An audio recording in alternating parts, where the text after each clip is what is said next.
Hey guys, the Rainer Garage Doorman here today.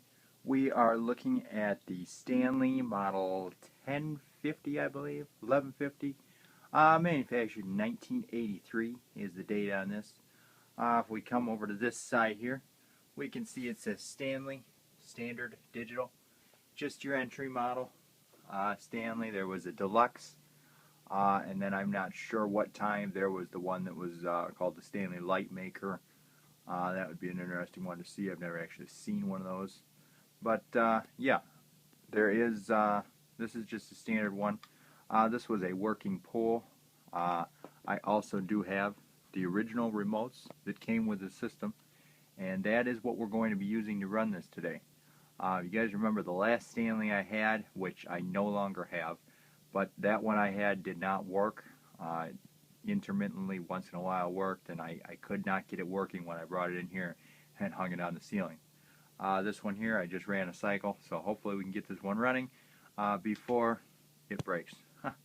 So anyway, yes, I know my chain is a little loose. I'm not sure exactly. I think the adjustment is on top of the motor, actually.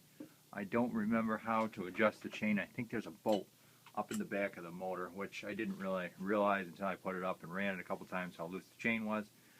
So just where I have to deal with it. Let's go ahead and run this today. Here we go.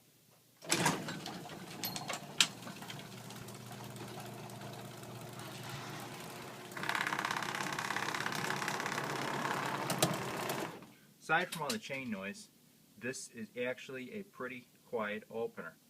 Very, very impressed for the age of this thing. 1/3 horsepower on this, but it is very, very, very quiet. Let's go ahead and close this back down.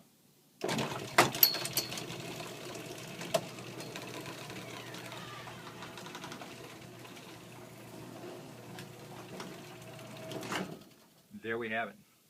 As you can see on the bottom here, we have the limits. They actually are not operable. There's little plastic extensions basically that go up from these knobs up to the inside of the case, and a lot of times what happens on those is where it contacts the metal, it's like a little I don't know, basically like a little tongue and groove, if you will, that goes down inside of each other. The plastic connects to the metal, and the whole switch assembly slides up and down. And what happens is where the plastic wraps around the metal, they crack and break, and of course then you cannot adjust the limits without dropping the whole cover off, and it's a big pain, but that's what happened inside of this opener. So anyway, that's what it is. One single light socket. So there we are. Check back next Saturday. Subscribe to the channel.